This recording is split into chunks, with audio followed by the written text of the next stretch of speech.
noches, hermanos, hermanas, queridos personas que estáis acudiendo regularmente a estos estudios en los que estamos profundizando en las cosas del Señor.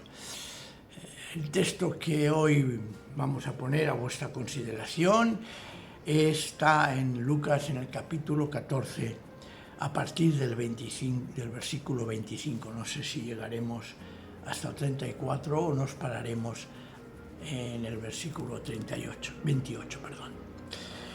Mirad, el texto que vamos a estudiar es de aquellos textos que nos enseñan algo que a veces nos cuesta asimilar por la realidad que contiene. Es el precio del discipulado. Y me viene a la memoria el precio que se les propuso pagar por obedecer y aceptar las promesas que Dios le había hecho a Abraham por su fidelidad a seguir a Dios y aceptar sus palabras. Fue un precio elevadísimo, pero que Dios mismo a Abraham le dio la respuesta. ¿Os acordáis, no? Le propone sacrificar a su hijo Isaac. Y Abraham, hombre de fe, de confianza, pensar que en el Antiguo Testamento la palabra que se utiliza está mucho mejor traducida como confianza. La palabra fe tal cual no aparece. Las traducciones solo aparecen una vez en Reina Valera porque no hay más remedio que expresar ese pensamiento con esta palabra. Y en el Nuevo Testamento, ya lo he dicho más de una vez, es pistis, que significa también confianza. Abraham tuvo confianza y a pesar de lo que Dios le propuso, confió que Dios le daría precisamente una salida. Fe, confianza. Porque era discípulo y tenía que pagar, o pensó que tenía que pagar aquel precio. En nuestro texto vemos que grandes multitudes seguían a Jesús. Iba mucha gente acompañando a Jesús. En otras traducciones dice, las multitudes le seguían. Y él, dirigiéndose a ellos, les dijo: si uno quiere venir conmigo y no está dispuesto a dejar padre, madre, mujer, hijos, hermanos o hermanas, e incluso perder su propia vida, no podrá ser discípulo mío. Como tampoco podrá serlo el que no esté dispuesto a cargar con su propia cruz para seguirme.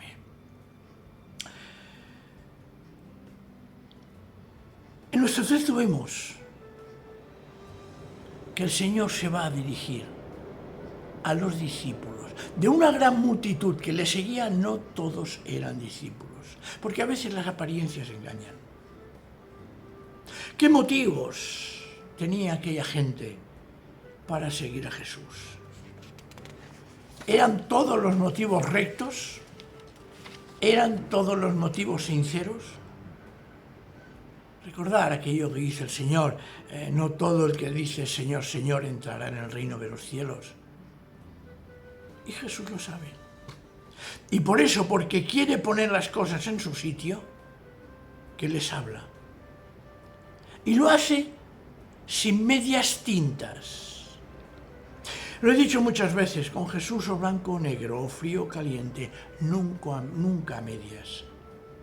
Por eso, si se le sigue, si hay grandes multitudes que le siguen, no todos hay que reconocer que son verdaderos discípulos. A veces lo he comentado con dolor, pero con realismo. No es el número de miembros de una iglesia lo que le da valor a esta. Son los verdaderos discípulos lo que le dan valor. Y ante aquella gente Jesús le dice lo que acabamos de leer. Si alguno quiere venir conmigo, no está dispuesto a dejar padre o madre. En otras versiones, aparentemente parece que es incluso más directo, ¿no? Por ejemplo, en la Nueva Versión Internacional, muy interesante esta versión, dice lo siguiente: si alguno viene a mí y no sacrifica el amor, si no sacrifica el amor a su padre y a su madre, a su esposa y a sus hijos, a sus hermanos y a sus hermanas, y aún a su propia vida, no puede ser mi discípulo. Tremendas palabras. Aquí nos dice el Señor la clase de personas que no pueden ser sus discípulos. En el 14, 16, 24, que ya lo estuvimos viendo, nos habla de aquellos que son llamados, pero no acaban de entrar en el gran banquete. El Señor los obliga a algunos a entrar.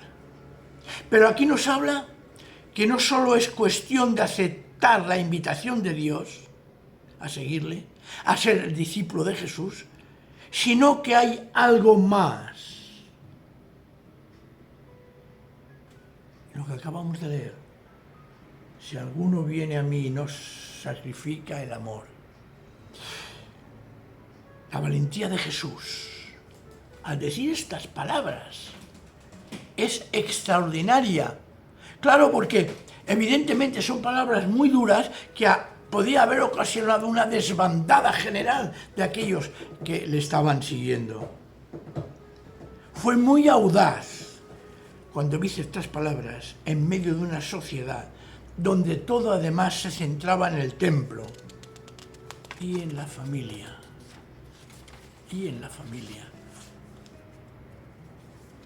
Porque el verdadero discípulo de Jesús ha de seguirle sin reservas. No pueden haber relaciones que dejen de lado la fidelidad y obediencia al Señor. Esto es duro y es exigente y es una propuesta muy audaz, repito, que solo Jesús es capaz de proponerla. Además, con otro detalle, la palabra clave es misei, que en griego la traducción literal sería odia. Lo que quiere decir Jesús es algo radical, como está traducido aquí, que está muy bien traducido: sacrificar el amor. Es decir, no está diciendo que hay que odiar, evidentemente, sino poner por delante el amor a Jesús, el amor a Dios, a otros amores. Es tremendo cuando vemos que Jesús habla, fomenta y quiere amor y no el odio, y aparece aquí como algo contradictorio. Pero Jesús quiere mostrar, usando esta palabra, la diferencia entre la lealtad que el discípulo ha de tener con él y la lealtad a los demás, sea la relación que se tenga y sea la relación que nos une con ellos. Fijaos, está hablando de proximidad, familia, sacrificar el amor a la familia por seguirle a Él, por ser su discípulo, sacrificar la propia vida por seguirle a Él, por ser su discípulo. Son palabras muy duras y no las voy a disimular. Jesús no lo hizo. Después viene la práctica, claro, la práctica. Pero estas palabras son directas, punzantes, y que nos tiene que hacer reflexionar. El lado que se destaca es que poner por delante algo antes que Jesús es precisamente caer en la idolatría.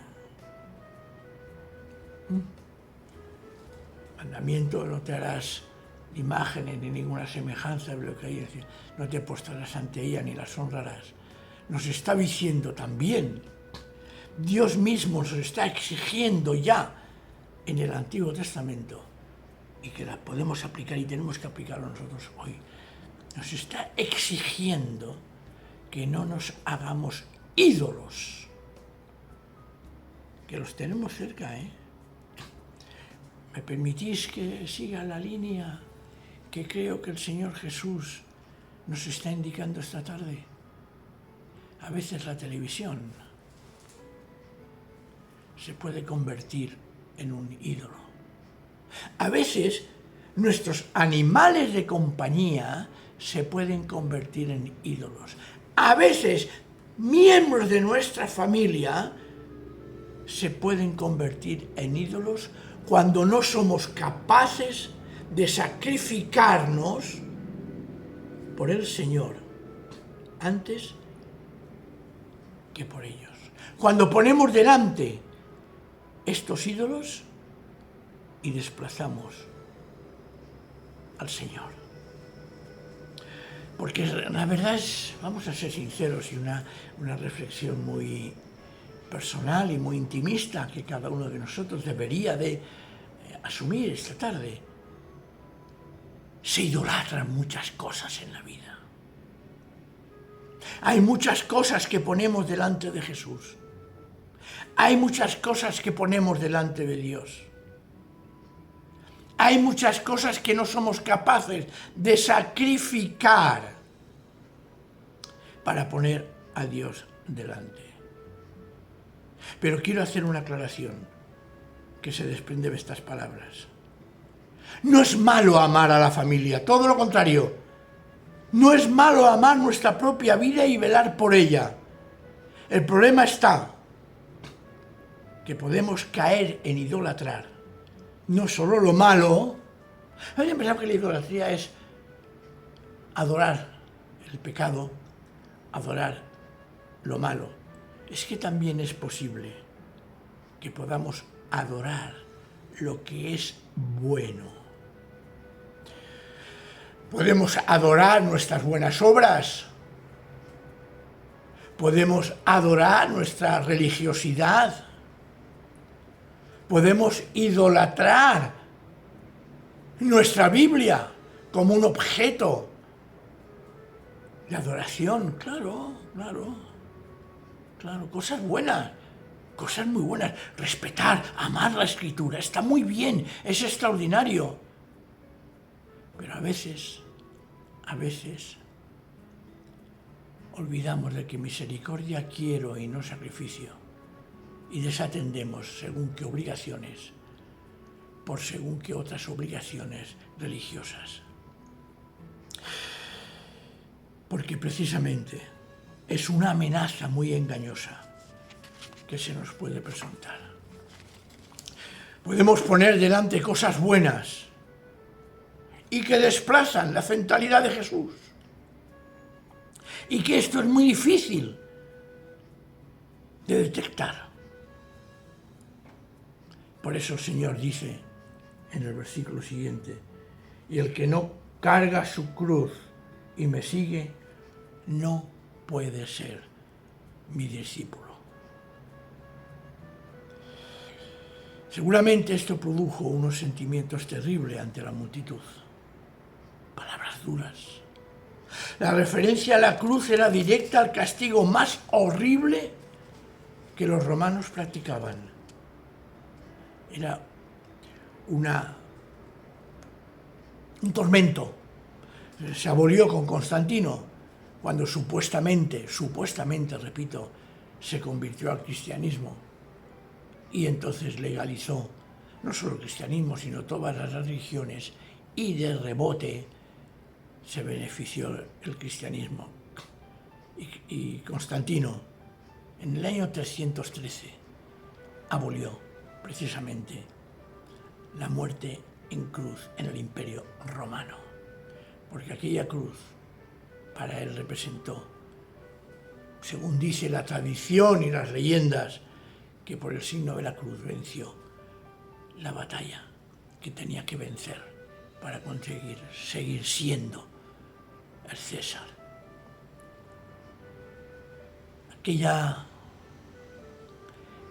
Aquel suplicio, todos lo conocían, con lo cual cuando Jesús dice, y el que no carga su cruz, sabía perfectamente lo que estaba diciendo. Llevar una cruz, cargar una cruz, representaba que necesariamente quien la llevaba le conducía a la muerte.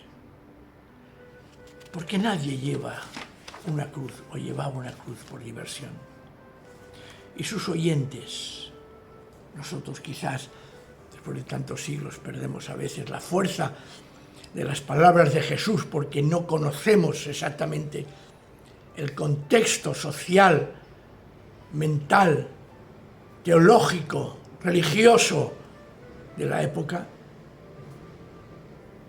Nos perdemos cantidad de razones y fundamentos para entenderlo mejor, pero sus oyentes no necesitaban ninguna explicación, porque sabían lo que era y representaba la cruz.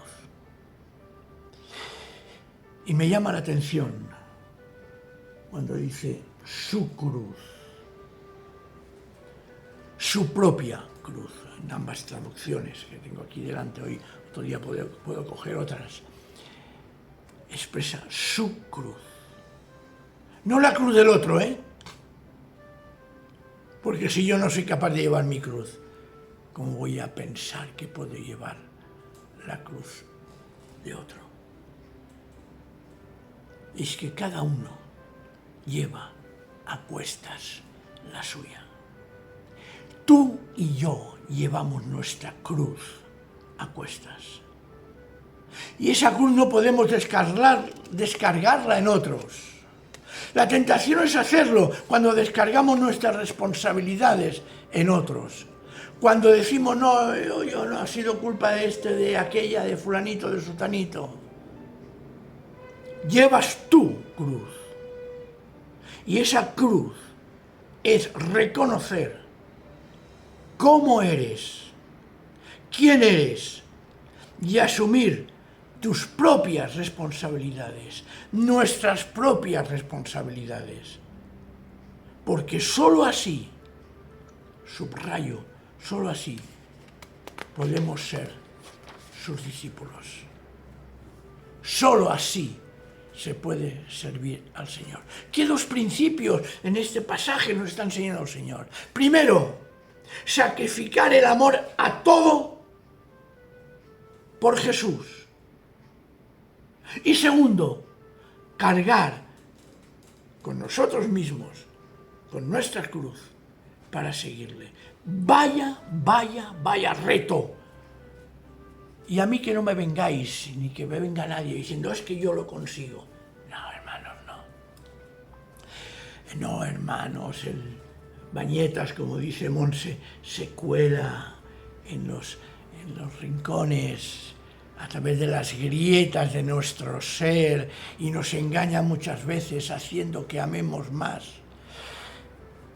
Ese programa de televisión que tanto nos gusta, y que quizás hoy no he leído la escritura, pero como están dando ese programa de la televisión, voy a verlo y después ya leeré. O cuando resulta que quiero encontrar un momento de oración, pero me surgen cosas. Y sobre todo la excusa de que es más importante, es más urgente lo que me surge que hablar con el Señor. A veces amamos más según qué cosas que las cosas del Señor. Y hoy quiero acabar aquí, porque creo que estas palabras son extraordinariamente importantes para que las meditemos esta semana. Es que con esto ya tenemos un material una enseñanza, algo increíblemente importante para que demos vueltas y nos demos cuenta de que lo importante es ser discípulo. De ser seguidor de Jesús hay muchos, los que tú quieras, de boquilla. De ser seguidor de Jesús, muchos lo confiesan, pero de ser discípulo, eso es muy, muy difícil. Y solo el Señor nos puede dar luz para entender lo que tenemos y cómo vivir el discipulado. Pero también tengo que decirlo esta tarde, el precio de ser discípulos de Jesús es muy alto, pero os aseguro que merece la pena, porque hay una recompensa eterna que nos espera.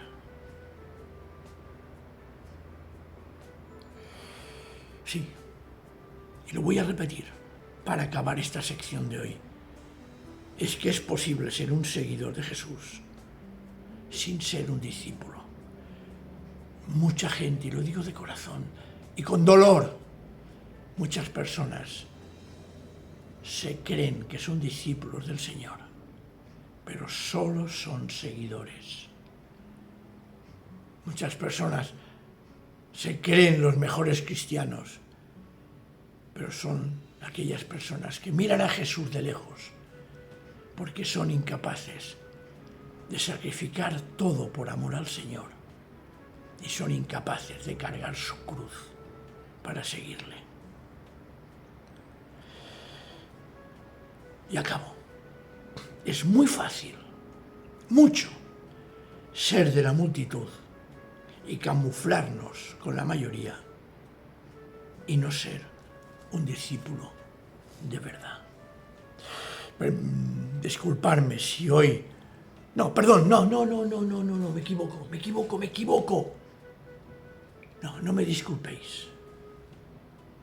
Porque a semejanza, con todo respeto de Jesús, tengo que decir lo que dijo Jesús y no lo que a nosotros nos interesa o nos conviene. Que el Señor nos bendiga y nos guarde. Que el Señor haga resplandecer su rostro sobre nosotros y nos dé paz. Amén.